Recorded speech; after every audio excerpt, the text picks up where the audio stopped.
Okay, so Malcolm, great to have you back on the show. And I want to start with the ongoing conflict between Israel and Hamas. I get it. Everybody's talking about, the new VP pick, Tim Walz. They're talking about the stupidity emanating from those gaping anus holes under the nose of Donald and of shady Vance. But it shouldn't underscore that there's still a lot of conflict that's going on outside of our borders. And we'll touch about what's going on inside, the United States. But I want to start by asking you, with the ongoing conflict between Israel and Hamas, we have now seen an increase in rocket attacks and airstrikes. Supposedly yesterday, Iran was going to attack Israel. Thank goodness, didn't really happen. Tell me, if you would, how does this escalation compare to previous conflicts in terms of the scale as well as the international implications? Well, in terms of scale, you have to understand Israel has been involved in bigger conflicts, which have involved more people, bigger armies, and resulted in greater loss of life. And in fact, the first book I ever purchased and have kept and still have to this day, I bought in 1975, I think, by Ziv Schiff, called The History of the Israeli Army. And I've studied all of their past wars, their current wars. I've been involved in a couple in Lebanon. And let me tell you something. Compared to the scale, whatever happens in a conflict with Iran right now, in these exchanging missiles or having a missile war, is not on the same scale as the 1973 war, for example. But the October 7th war is starting to creep up there in scale. Israel lost, I believe, 973 soldiers in the 1973 war, tens of thousands of wounded, two armies clashing, hundreds of thousands of men. Even the threat of having to use nuclear weapons came out. What's happening with Hamas is a war where they took initial loss of as many as 150 soldiers in the 10-7 attacks, and now have taken about I think it's 300 more soldiers or more soldiers who have died in combat. So that scale is creeping up there. But what's happening is the war against Hamas is now internationalizing because Hamas's terrorist sponsor, Iran, has ordered its subordinate terrorist forces in Yemen and Sarallah, the Iraqi Shia militias, and the Syrian and Hezbollah terrorist groups in Lebanon and southern Syria to now combine all of this force and threaten again another attack to exceed the 360 cruise missiles, drones, and land-based ballistic missiles, 120 of which were fired from Iran at Israel. And why are they doing it? Is it because Ismail Haniyeh, the political director of Hamas, who was living in Doha Plaza in luxury, who has $1 billion portfolio, had $1 billion portfolio, right, was killed in Iran? Or was it because of the embarrassment that the Mossad could plan months in advance, penetrate the most sacred neighborhood, the most secure neighborhood in all of Iran, and precision kill a man that helped kill thousands of Israeli citizens? I think, to tell you the truth, it's more the embarrassment factor, but also Iran has this continuing religious war that we've mentioned on your program before that's really designed not about Palestine, but to insult Saudi Arabia and to show that Shia Islam, which is 15% of all Muslims, are much more aligned against the Jews and can draw blood from the Jews rather than the appeasement that Saudi Arabia, which is 85% of Islam, is doing right now. And it's a strategic, actual under-the-table war as to who really legitimately is fighting for the Arab world and the Muslim world and should be in control of Islam. So if Iran's going to do something, and I predicted days ago that the war was within hours, right? But Iran has taken a strategic pause. They have slowed down their roll. And I think they're thinking twice.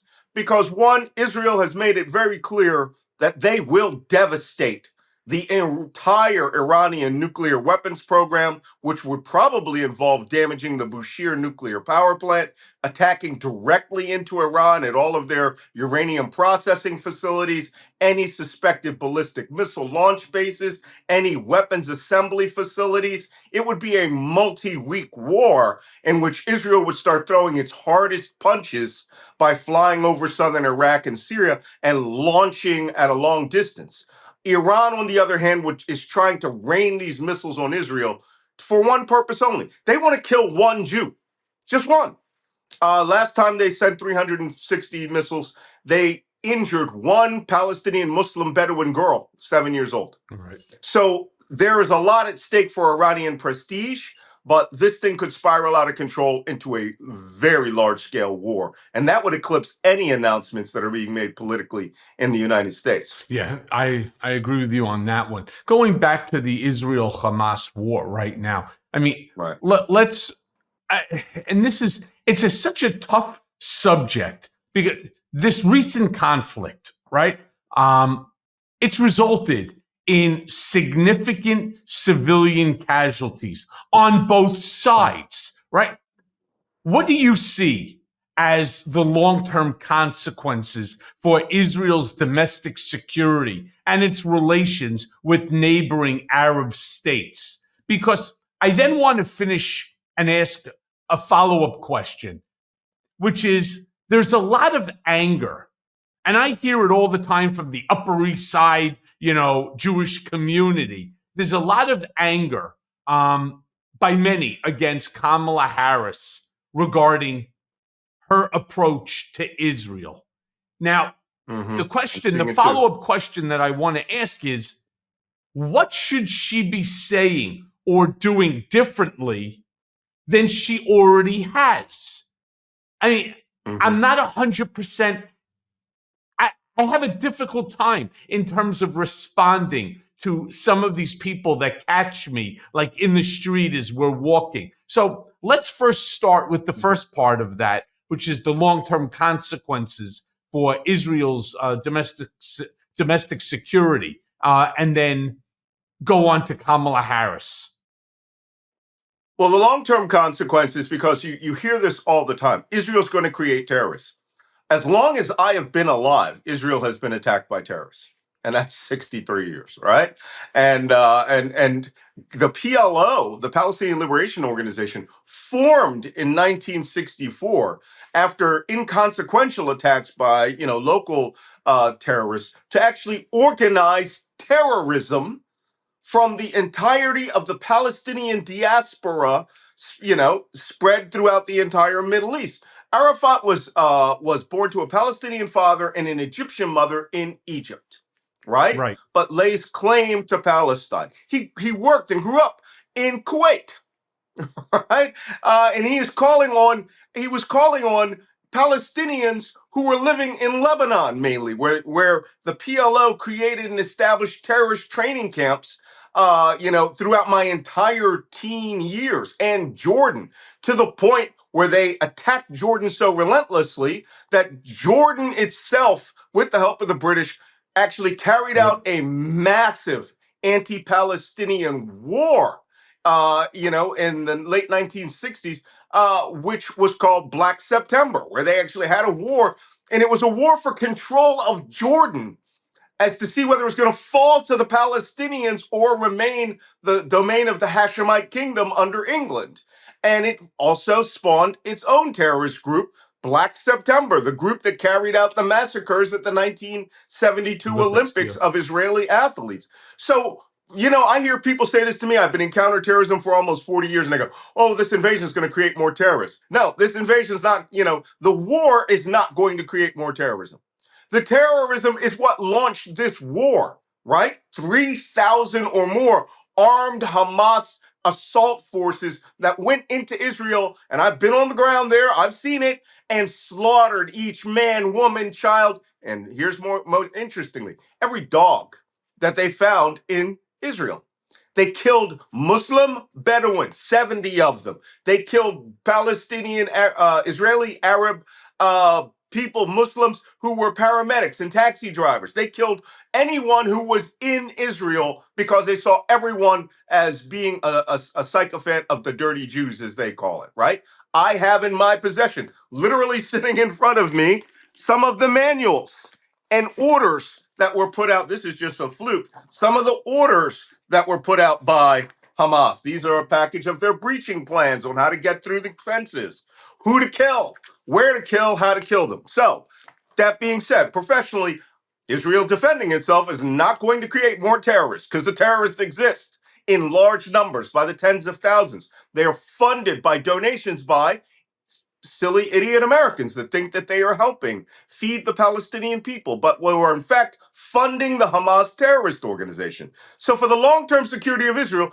Israel is never going to have the long-term security against the Palestinian people so long as they remain, number one, imbued in the ideology that they have right now. I've been there, I've been to Ramallah. I've seen these people who, to a man, woman, and child, whose philosophy is, we have been taught to kill the Jews.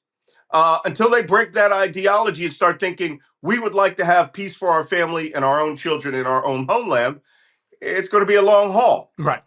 The second question was So again,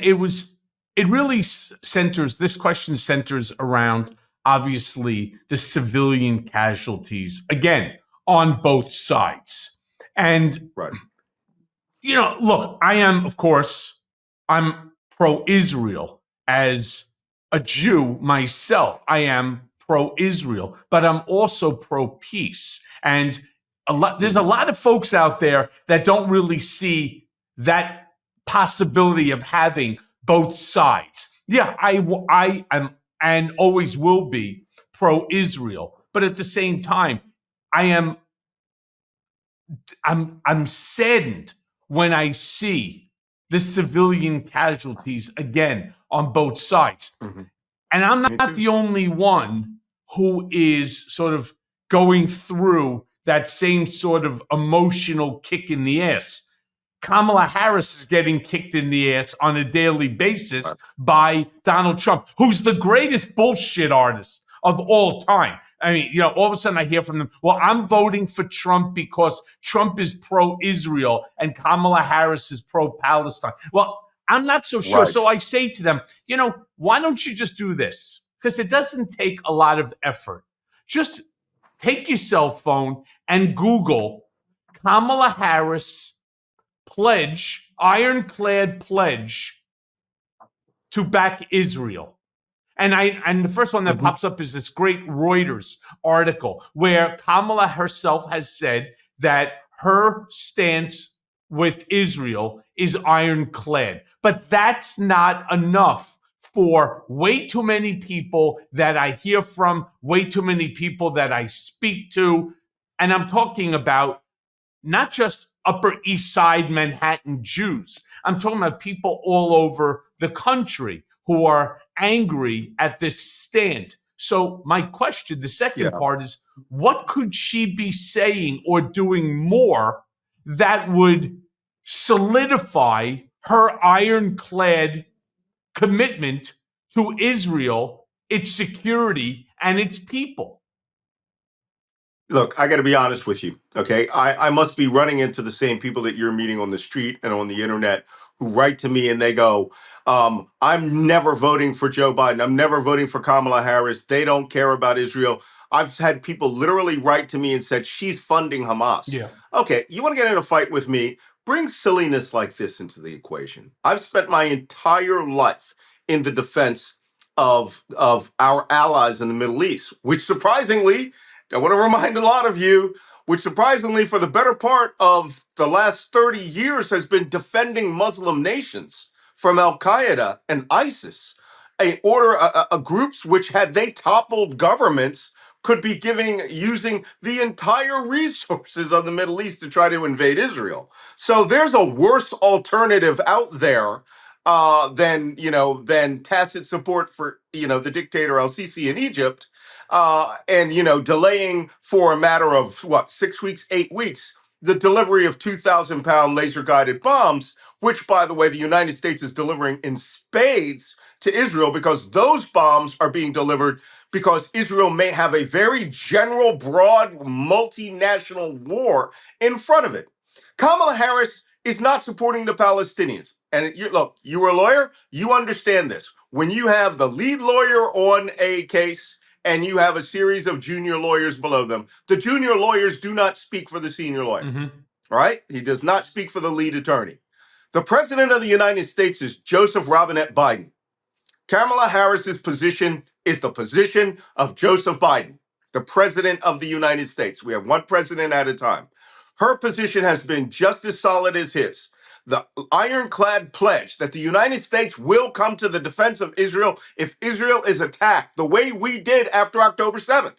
Okay, we've committed a lot of manpower and weapons and equipment. The United States, by the way, out of the 360 drones that were and missiles that were fired at Israel, the United States and Britain knocked down most of the 150 drones, Shahed drones that were fired at Israel. Israel handled mainly the ballistic missiles and the cruise missile threat. It was a shared effort. And also out there were the Jordanians and the Saudis helping defend Israel in their own airspace. So there are a lot of extremists on the other side who will say, I am a single issue voter. I want Israel to have Donald Trump so that Donald Trump can allow Israel to do anything it wants in the Middle East, in war, in peace, in democracy or dictatorship. And I've said this many times. Kamala Harris is a friend of Israel. I am a friend of Israel. I mean, I grew up in an Orthodox Jewish neighborhood, Catholic kid. Friends tell their friends when they're screwing up. Right. And on occasion, Israel gets a little out of hand, particularly the right-wing extremists in the defense establishment. But friends also help their friends when their house is on fire or when their neighbors are attacking them. And the United States has done that unequivocally. Right, but if you're going to vote Malcolm, strictly, right? But Malcolm, let me stop you for 1 second here because you brought up a good point that Joe Biden, our president, has been committed to Israel. The people who are reaching out to me, they don't see it that way. They legitimately believe that Donald Trump's move of the embassy from Tel Aviv to Jerusalem is the single greatest act of all time that shows his unwavering commitment to Israel and Israel's peace. Really? I don't understand it. It doesn't make any sense. Here's the counter argument to that. Here's the counter argument to that. If you consider the moving of the embassy from Tel Aviv to Jerusalem, which, by the way, was switching two plaques, right, and moving a residence, and you ignore the fact that the United States Air Force, the United States Navy was parked outside of Haifa Harbor and was shooting down ballistic missiles coming into Israel. And you don't think that is important, that the United States, this government, this president physically defended the lives of Israelis, then you don't seem to understand what the meaning of protection and defense really is. Right, especially considering I understand Malcolm, the symbology. Yeah, but especially considering that the entire move of that embassy was all predicated on Sheldon Adelson's desire to see that happen before he died. And he funded the whole thing. He paid Donald Trump $100 million to move it. And the funny shit is, I was there when the deal went down. It was at the Hanukkah party at the White House. And don't forget his wife's Presidential Medal of Freedom. Yeah, we shouldn't forget that too. That's part of the $100 million. So I apologize because you were saying something. I'm just saying there are better ways to show that you believe in the defense of Israel and the state, the state of Israel. And I think, look, I'm going to tell you something. For those of you who think that Democrats and liberals and black people or wherever don't believe in Israel, the first three people to die in the defense of Israel against Iranian aggression were three African-American soldiers who were killed in Jordan. Died. And they did that because the bad guys were shooting at our presence because we were defending Israel after October 7th. U.S. Air Force fighter pilots went into the skies in hostile air to defend Israel. U.S. Navy ships have been fired on by hundreds of ballistic missiles, drones, and anti-ship missiles by Yemen in the defense of Israel. Real defense. Your real friends are the ones who step up next to you when you're attacked, not the guys who say, hey, yo, I got your back, and I'll help you move your house from one place to the other. Anyone who thinks that Donald Trump would not allow Israel to do whatever it wanted to, including committing war crimes against its own best interest, is out of your mind. Well, You are a single issue voter, and those people are also willing to let democracy in America die. Yeah, so I want to go one step further here. All right. When they say that, Donald is committed to Israel, that's not true.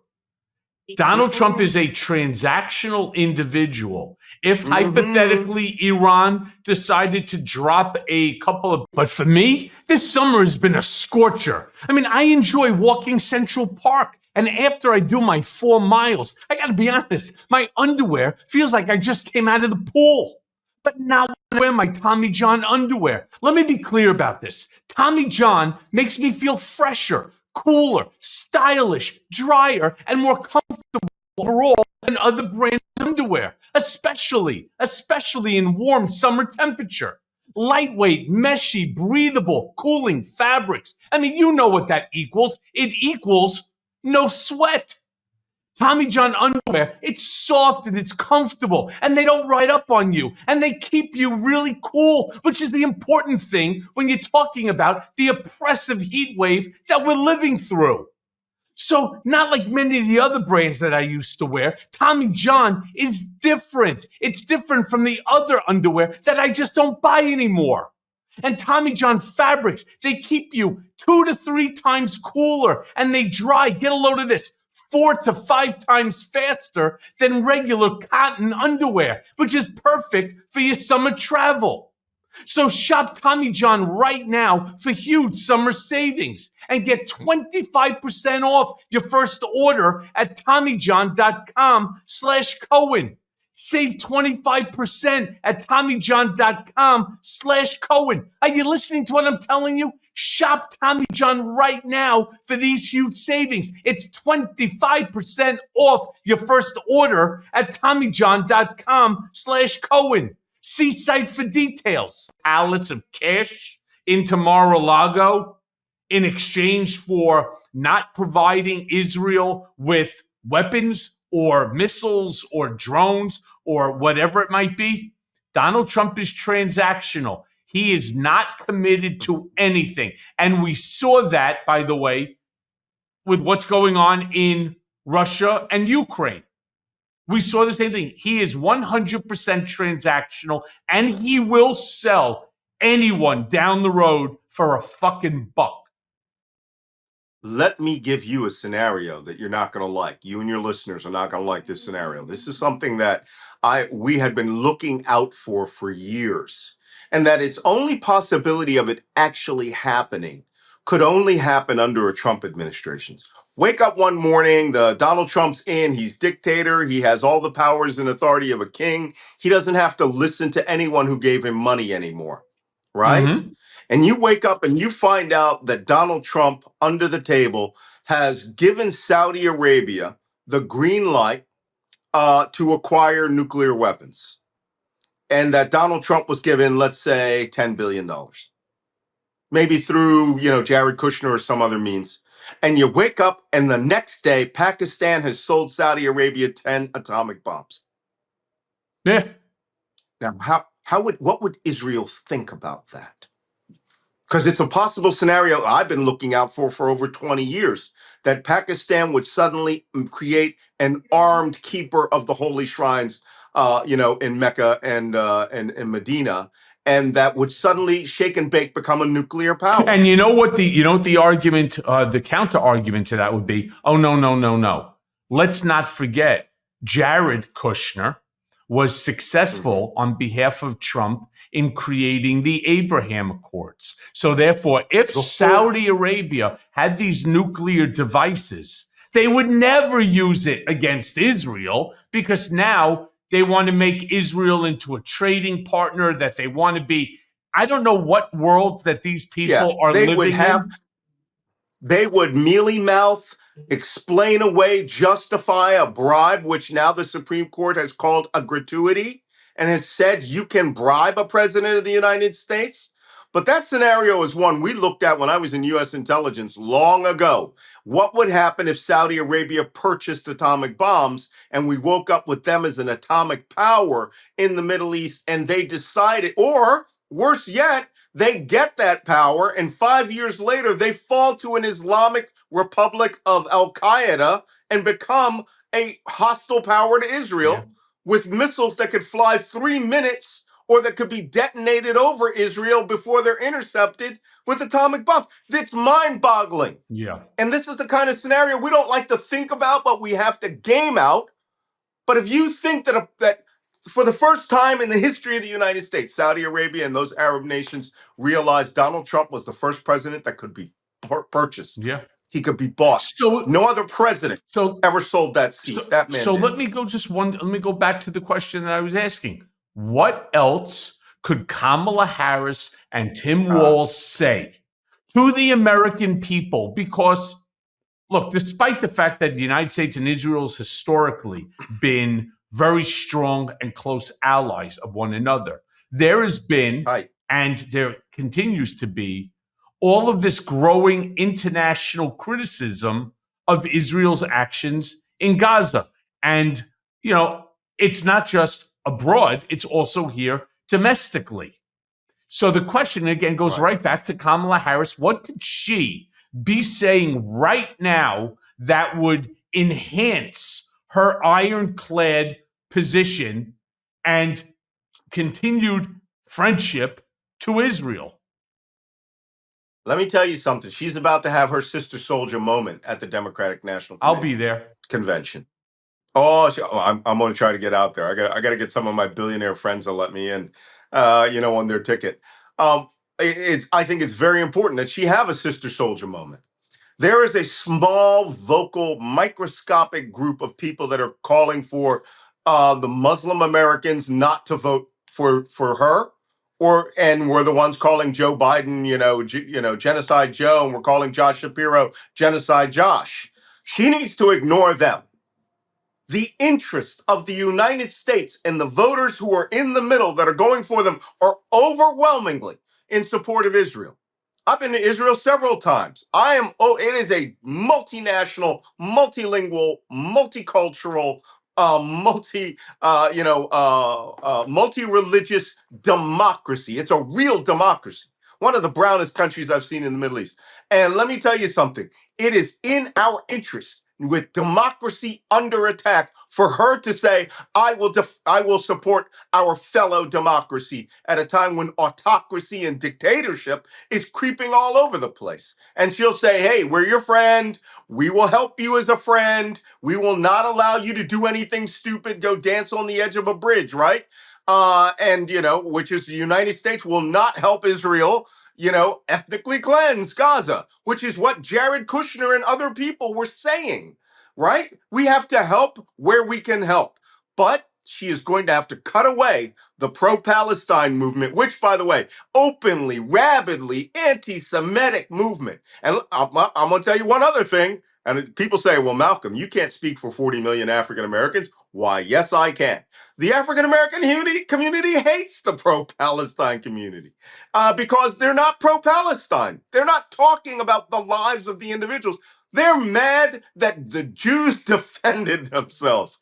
And there ain't a black person in America that doesn't know the entire history of the kingdom of Israel because they read it in this thing called the Bible. Right. And we are very religious people. We know the Old Testament. We know the New Testament. We know Jesus was a rabbi and carpenter from the now Christian and Arab Muslim city of Nazareth. So we're not going to play that game, and she's not going to get they're not going to get the traction because they're going to try to disrupt the DNC. She's got to call them out in public like she did just yesterday. But what she can't do is fold, and I'm going to be up there advising. But Malcolm, the Republicans. Sure, wait, let me stop you for 1 second here because there's a lot of criticism that she did not shut down these protesters at that, I think it was Pennsylvania rally. So if somebody was going to be advising her, if I could advise her, I agree with you. You need to shut them down, and you could do it with less than 10 words, right? You do it with 5. Right. I stand with our ally, Israel. Mm-hmm. And Right.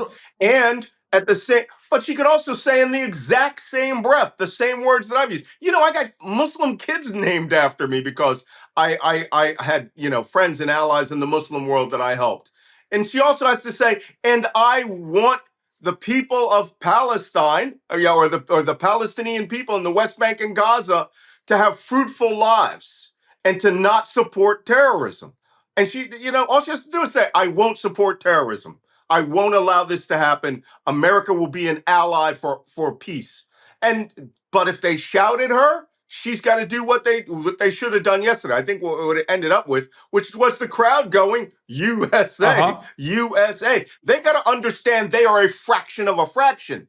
And if they're not in the tent, they're out of the tent. And these are the people that are essentially saying they'd rather have Donald Trump create a dictatorship and deport them all from the United States or put them in concentration camps, which is just mind-boggling. But they have a victim's mentality, and they're willing to destroy themselves in their own community in order to, they don't do that. Why didn't they do this at the Republican National Convention? Why aren't they protesting Donald Trump and J.D. Vance every day for saying they will kick out American citizens and residence holders if they're in support of the pro-Palestine movement? Well, no, they come after Kamala Harris because she has a heart and she will give them a moment's time. She's actually opened up the campaign to listen to some of the complaints that they have. But the complaints she will not listen to, and definitely not Tim Walz. He was a shouty sergeant major. I was the same rank as I was. He was a master sergeant when he retired. I was senior chief. We have a low bullshit tolerance level. He was an artilleryman, so he knows all about it. And he'll say, we defend our allies. And that'll be the end of it. And they wouldn't have voted for the Democratic ticket anyway. I think we should ignore it. I mean, it's funny because everybody keeps talking about Trump and that, he's so good to his, to his allies. The problem, and he's so bad to his adversaries. The problem is with Donald, you don't know who his allies are, and you don't know who his adversaries are. And his allies are not the same as America's allies, and his adversaries certainly aren't the same as America's, right? Which, I mean, goes on like here, right now, we have, obviously, we're dealing with also Russia and Ukraine, but at the same time, right now, the United States and the world is supporting Ukraine to thwart Russia's advancement. And Russia's actions have done several different things. First of all, it's caused the United States to provide advanced weaponry like the HIMARS and F-16s to Ukraine and so on. So the question I want to ask you, because it doesn't get any real attention anymore. Remember, it was dominating television. Now, even Israel-Hamas is not. Now it's all about the distinction between Shady Vance and Tim Walz as the vice presidential, nominees. But my question to you is, so Trump has consistently downplayed the threat that's posed by Russia, both that happened during his presidency as well as his recent statements as a civilian, right?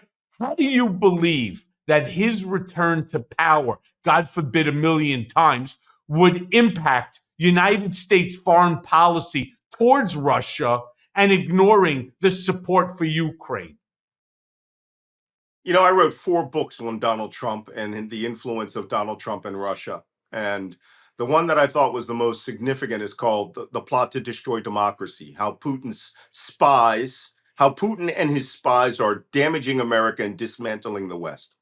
Donald Trump would move America away from the shining city on the hill, as Ronald Reagan called it, and we would align ourselves with the worst dictators in the world. We would become a global pariah overnight. Donald Trump promised this. I know the Prime Minister of Sweden, he told him straight up, I intend to remove the United States from NATO. We invented NATO invented it, literally thought it up, conceptualized it, put it into operation, and defended the Western world for 75 years. The man's such a moron. He told Jens Stoltenberg, the Secretary General of NATO, in their first meeting, he thought NATO was a trade and economy pact. Like the G7, he didn't even know it was a military alliance. He doesn't care. He is a chaos agent for an ex-KGB officer. He will sell us down the river in a heartbeat if it makes him look good to the people that he admires. The Prime Minister of Australia said Donald Trump, when he was with Vladimir Putin, had the look of love, like a cheerleader has for the starting quarterback in a high school football game. That is literally what he said about Trump. Trump admires dictators, bullies, strongmen, and warlords. He wants to be one. And you know He why? aspires to be one. And that stuff about getting rid of the Constitution, that's not a joke. That stuff about being a dictator on day one, that's not a joke. He wants to be one. Tell us why. Enlighten me. It's all about the money. Think about Oh, it. It's geez. all about the money. What do all of those individuals, Kim Jong-un, Vladimir Putin, Orban, Xi Jinping, what do they, even Mohammed bin Salman, what do they all have in common? They all Yeah. treat the country as if it is owned by them, and they reap all the financial benefits from that country. I remember watching Trump talking about Vladimir Putin. There was an article about how like 8 super tankers of petroleum were being directed for national use, and then there were 4 that were going the opposite direction. And what it said was 8 belonged to the country and 4 belonged to Putin that he would sell on the open market for his own pocketbook. Right. Trump thought that was the coolest thing in the world. He thought that was the coolest thing in the world. And my favorite thing that I talk about all the time is you get morons like Elon Musk. Now, he may be a genius when it comes to technology and using his money in order to create stuff that the mind can only think. But here's where he's absolutely stupid. Does he not understand that on day number 2, not day number 1, because Donald's got to rewrite the Constitution and he's got to change our democracy into an autocracy and so on. So on day number 2, he calls up Elon Musk. And he tells him, I'd like you to come see me. And then when he comes to see him, he then gives him a piece of paper to transfer all of his assets to him, to his trust, for his own personal benefit and his own use. And if you say no, like what Vladimir Putin, well, they can seize it under fraud, which is what Mohammed bin Salman did, and what Putin does all the time. Or he just turns around and he also does what Putin did to Khodorkovsky, where he turned around and he's going to get the full Khodorkovsky treatment. And he threw him right into the prison underneath the Kremlin, where the guy never saw the day of light until he signed over his assets. Zuckerberg, Elon Musk, don't forget, Bill Gates, Mohammed bin Salman did the exact same thing. At the Ritz-Carlton. Arrested every billionaire in the country. All his relatives. Yeah. So let me just move on for a quick second, because Shady Vance has now echoed, and he continues to do it on a daily basis, Trump's America First rhetoric, particularly on foreign policy. How would you, Malcolm, compare Vance's stance on issues like NATO and the Russia-Ukraine war with traditional Republican foreign policy positions? Look, you want traditional foreign policy Republican positions, you better look at the Democratic Party. Yeah. Ronald Reagan, if we had the XY axis here of the left and progressive down in the far left, and up in the far right you had MAGAism, Ronald Reagan would be right down there next to Colin Powell in the far left corner. So would Richard Nixon, who created the EPA. Look, J.D. Vance was a corporal in the Marine Corps and is trying to make himself out as Audie Murphy. Okay? This guy is a wind up monkey doll. This is what happens. This is what you get when you let Don Jr. and Eric choose the Well, it vice wasn't. It president. was Don. You It get a was Don Jr. moron, and Peter Thiel. Don Jr. Well, Peter Thiel is a piece of work. Okay. I can't even enunciate how Dr. Evil Peter Thiel is with regards to the amount of money and his beliefs about women and the Constitution. Look, these guys are beyond robber barons, right? They have now trying to rig the entire constitutional system. The robber barons were at least educated and innovative. Elon Musk, by the way, who could lose everything that he has or have a shadow shareholders of the president of the United States getting a cut of everything that he has under threat of breaking contracts, having him arrested for working with Russia, and essentially seizing all of his assets the way Khodorkovsky has. These guys are incestuous in the way that they see the global oligarchy, money that is higher than loyalty to a nation. This is what's at play. Elon Musk is just as evil as the worst guys who were under Vladimir Putin. These are the same people who order $100 million yachts off the top of their head. But let me tell you, it's not Elon Musk that'll lose his assets on day one. It's Jeff Bezos, Oh, Bezos is right? done. Anyone who's ever said anything bad against Donald Trump and who doesn't bend at the knee and genuflect the next day, they're the ones who are going to have it bad. So, traditional foreign policy is right here in the Biden White House. Real politic, people who believe in diplomacy, who are out there running the system of government the way Alexander Hamilton, George Washington, Thomas Jefferson, and Benjamin Franklin put it together when they had the first State Department. Nope, that's not what we're talking about here. We're talking about warlordism. And oligarchy, the literal definition of fascism, right, that Benito Mussolini came up with, right, was a dictatorship of the far right, of the corporatist far right controlling the oligarchs, right? That is what these people really want. They want to promote fascism to a level to where oligarchism. So what is Lumen? Lumen is the world's first handheld metabolic coach. It's a device that measures your metabolism through your breath. And on the app, it lets you know if you're burning fat or you're burning carbs. And it gives you a tailored guidance to improve your nutrition, your workouts, your sleep, something I need badly, and even stress management. So let me tell you how Lumen works. All you have to do is you breathe into your Lumen first thing in the morning, and you'll know what's going on with your metabolism, whether you're burning mostly fat or carbs. And then Lumen gives you a personalized nutrition plan for that day based on the measurements. You can also breathe into it before and after your workouts and your meals so that you know exactly what's going on in your body in real time. And Lumen will give you tips to keep you on top of your health game. So here's what Lumen does. Lumen provides crucial insights and helpful guidance for your lifestyle. It requires effort though, and it also requires a lifestyle change to achieve results. Let me be clear, Lumen is not just a weight loss tool. It's about understanding and improving your metabolic health. So let me also tell you why metabolic health matters. It matters because your metabolism is your body's engine. It's how your body turns the food that you eat into fuel that keeps you going. Because your metabolism is at the center of everything your body does, optimum metabolic health translates to a bunch of benefits, including easier weight management, improved energy levels, better fitness results, and better sleep. Lumen gives you recommendations to improve your metabolic health.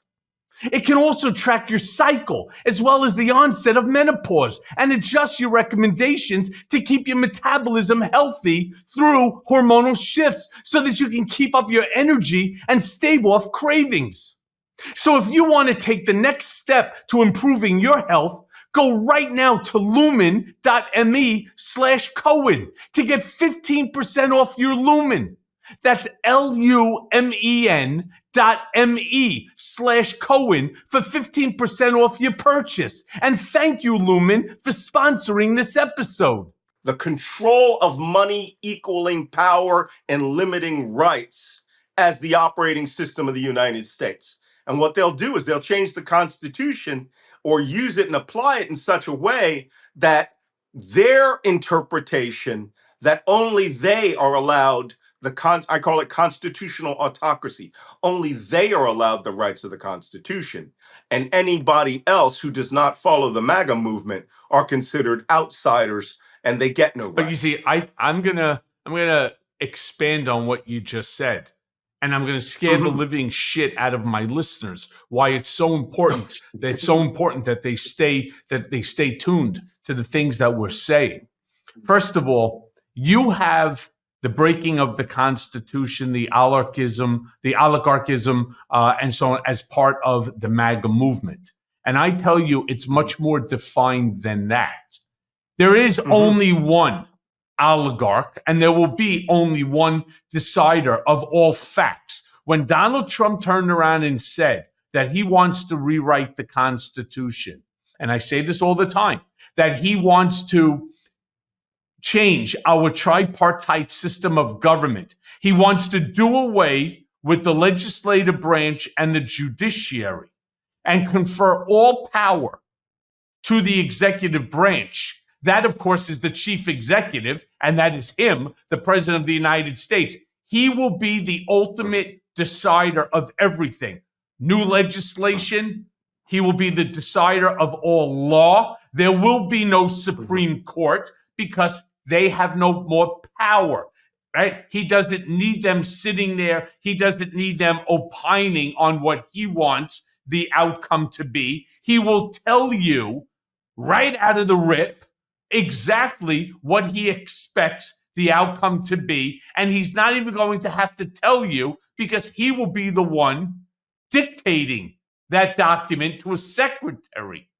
And that secretary will put it out, and that will become law. That is the true definition of fascism.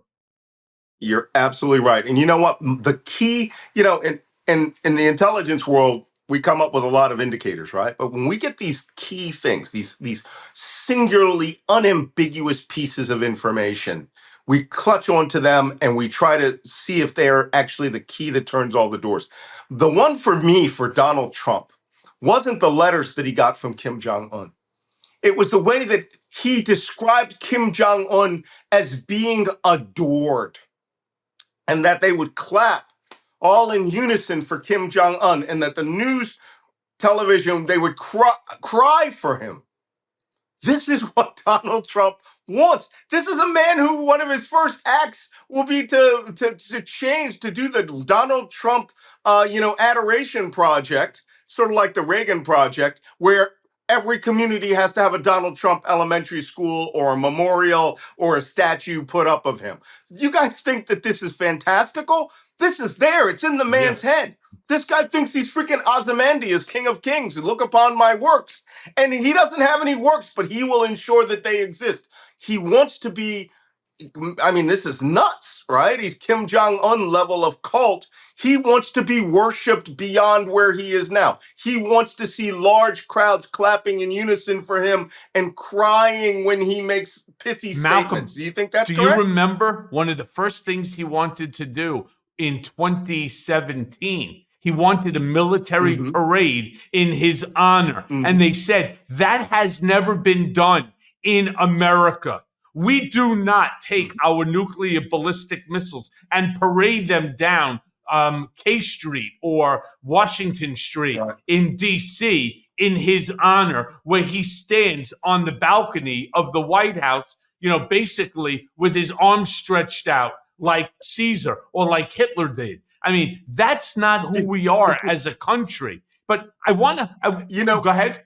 One quick comment. He only came up with that after he had gone to Bastille Day. Yes. in Paris, which he saw Emmanuel Macron riding in that military vehicle with the Republican Guard, the 100 horses in Napoleonic dress, leading him and following him. And it blew Trump's mind. And, to be honest, people our age can understand this reference. This man wants to be Milo Minderbinder from Catch Yeah. 22. He wants to be running around in a half track with his arms up, and everybody buying the cotton from him and bombing his own bases to make money. He's pathological. He is a deranged old man, and he must be Well, stopped. by the way, he also saw it with Kim Jong-un when every year they have the military parade there. That's what he was referring to, that they were crying when he was Help me, Jesus. riding on top of a nuclear missile and so on. But I want to ask you this question because it connects to this. So if God forbid Trump were to win another term, what do you see as the most significant national security risks? I mean, particularly in the context of his past decisions, which are all infantile and stupid, such as withdrawing troops from Syria and his mishandling of classified information. What do you see? Right. You can just forget about that. He'll be selling classified information on the open. And it'll be The, legal, the according to the Supreme the Court. external the external threats that I see are quite significant and could happen immediately and could cause the collapse of the entire East-West world order. And that is he will just declare overnight the United States is no longer a member state of NATO.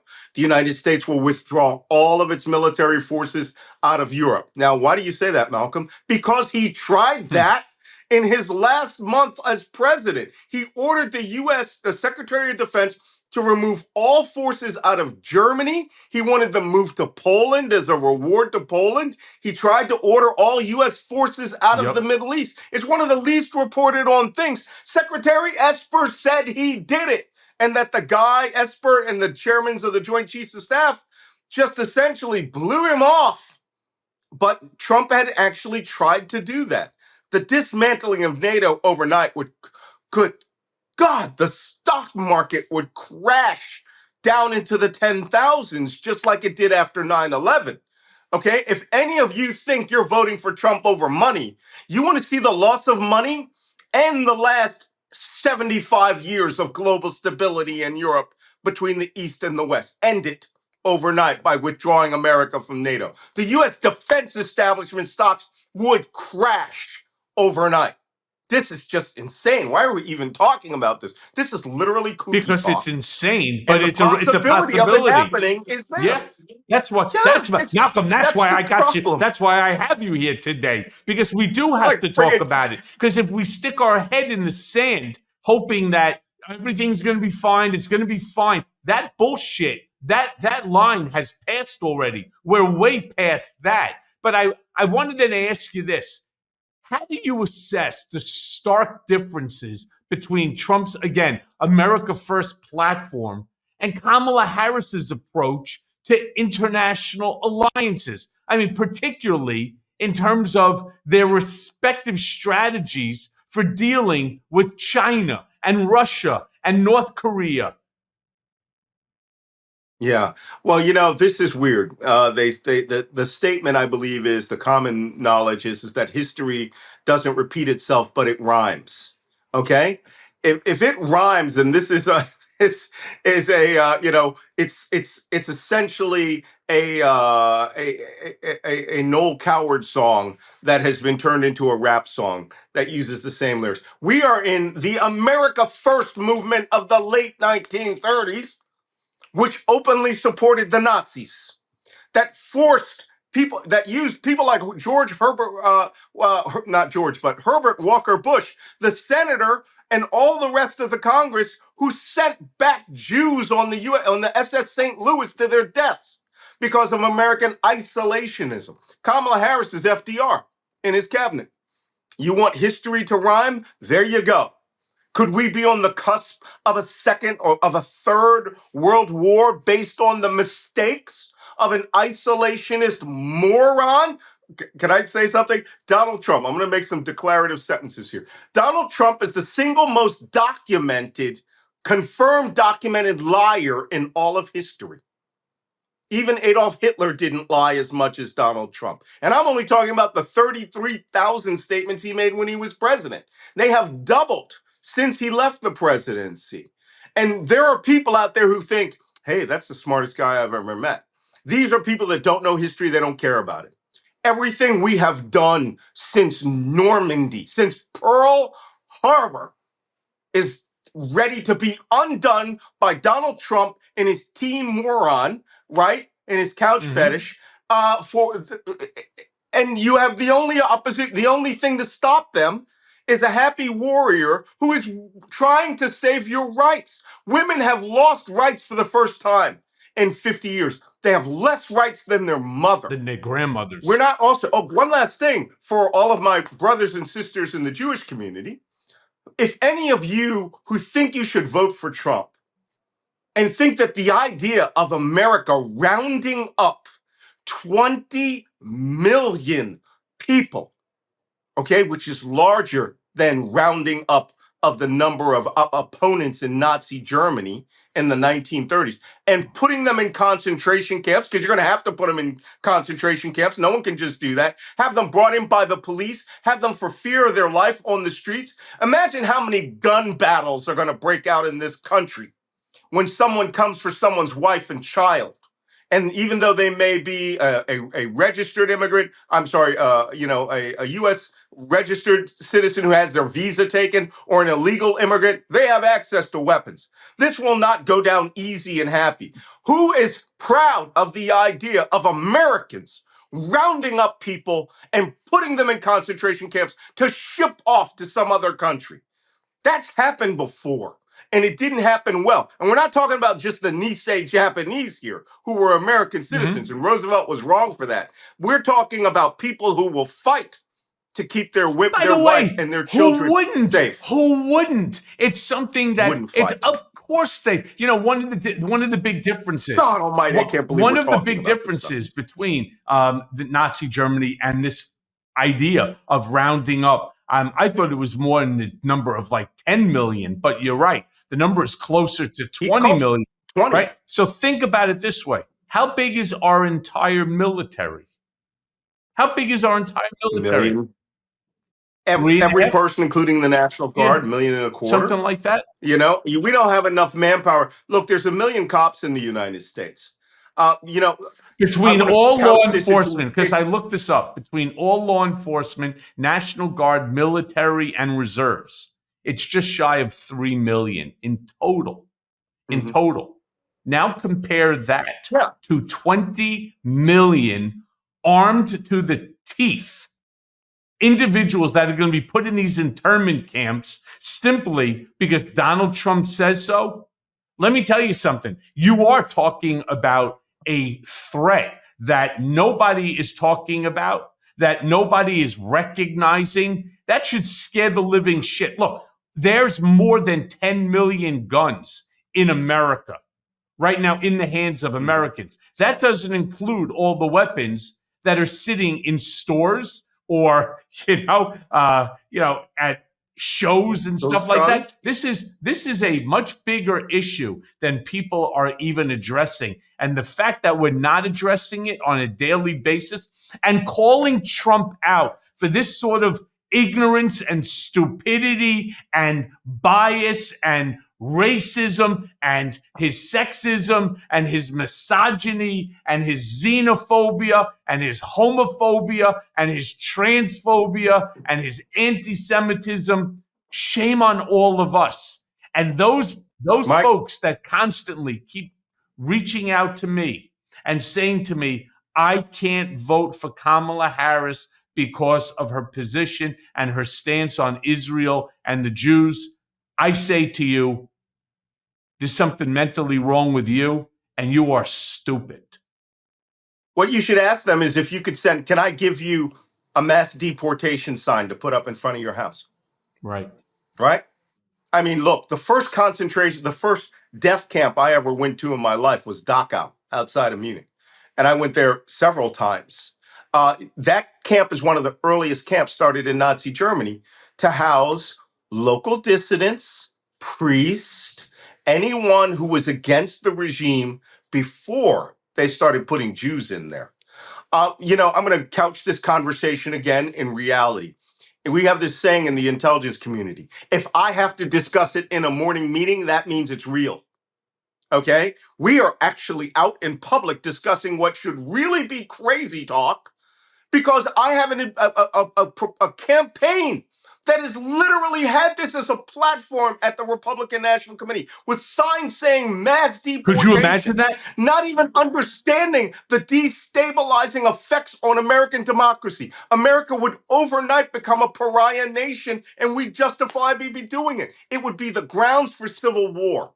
Because you know what? Americans like me, I'll stand up for people. I'm from Philadelphia, baby. I take the American experiment personally and literally. The Constitution was not written, and the Bill of Rights was not written just for American citizens. It technically is anyone that's within the continental United States. Yeah, well, unfortunately, there's no due process. Oy. There's no due process rights if you're not a citizen. So it creates all sorts of legal challenges. But look, Well, can I point out what happened to you? yeah, you can. You can. Don't tell me that the law will be applied equally to everyone. Yeah, that's certainly for sure. Yeah, it's going to apply, as I said before, the way Donald Trump would want it applied. And he will have a bunch more bill bars. In fact, he will have 1,000 additional bill bars that will do whatever he says, regardless of how unconstitutional it is. There won't be a constitution anymore. The Constitution will be Donald's whims, and he will think that he's going to use SEAL Team 6, and he's going to use the military, and he's going to run this country the way that he thinks he runs, say, for example, the Trump Organization. It is it's his and his alone to control and to do as he so chooses.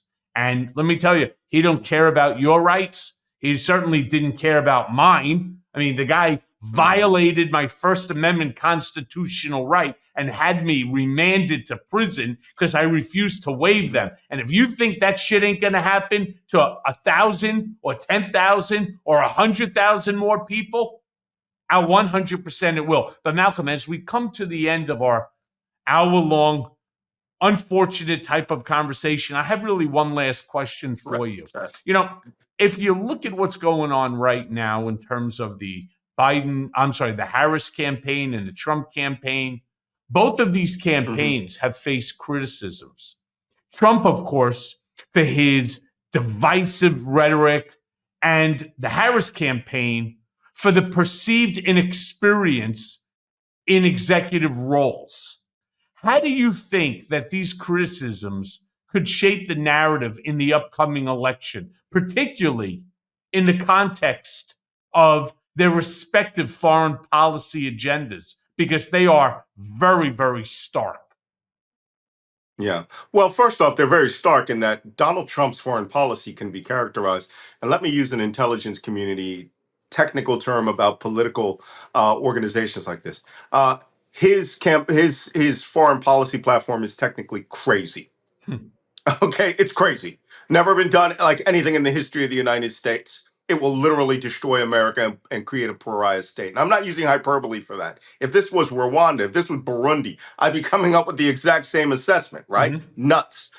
The Harris campaign is essentially the Biden administration's foreign policy. She's not inexperienced. She is vice president of the United States. She was one heartbeat away from the control of 5,000 atomic bombs for the last 4 years. She was also, as Joe Biden said himself, the last person he consulted on every foreign policy decision was the vice president. She is a decision maker. She has a lot of experience. She was a United States Senator, Attorney General, prosecutor. Hey, that's good enough for me, because you know what she's not? She's not crazy. Yeah. And I can tell you she cares about people. But on the other hand, you got Donald Trump chooses this, just really creepy young guy who was put in by a billionaire, who yesterday brought out his posse to go stalk out Kamala Harris's airplane. Bro, I mean, go back to your own plane, and and you can admire the cushions later on from some other vantage I point. mean, as Tim But Walz says, all as jokes Tim aside, Walz constantly says, he's just weird. And it is weird. he's weird. Weird. He is weird. And let me tell you something. For the Marines, if you want to hear some jokes, the Marines are the ones who were calling him real weirdo, right? He was a public affairs officer. That's what he did for an air wing, not for a combat arms Right. unit, right? For a Marine air wing, he stayed in a Connex, and he has the nerve to come out and call people stolen valor and insult Yeah. people. He is like the little yippy dog, right? That is on the lap of of the lady that's of the Karen that's shouting at you because your grass is a half inch too high at your at your HOA. So and he's also, someone made that joke too. They go, Waltz is the kind of guy who'll come over when you broke your leg and help cut your grass. He'll cut your grass for you. He said JD Vance is the guy who will give your HOA a ticket for your grass being too high. They're all weird over there. And it's time to call out that and their inherent creepiness, and to show that they are not normal Americans. And what they want to do with Project 2025, I swear to you, I will stand against it with every fiber of my body. I believe in the American experiment. I believe in America. I love this country deeply. My family has served 157 nonstop years protecting America. And for these people to say they're going to use the armed forces to round up Americans and others and illegals and whatever, everyone who could legally And critics. have the rights of the And Constitution. critics. Wrong. Yep. And critics. And critics. And political And perceived you enemies. think they're not coming for you? If you're not doing MAGA love clapping in unison to the great leader, they can come for you. Yeah. It can happen in America. Malcolm, thank you, my brother. I always appreciate it. I know I hate the substance of what we talk about, but unfortunately, Oh, God, yes. unfortunately, it is a reality. So I thank you, and hope to see you in Chicago. Okay, we'll see you there. We'll do live broadcast. Perfect. I'll see you then, pal.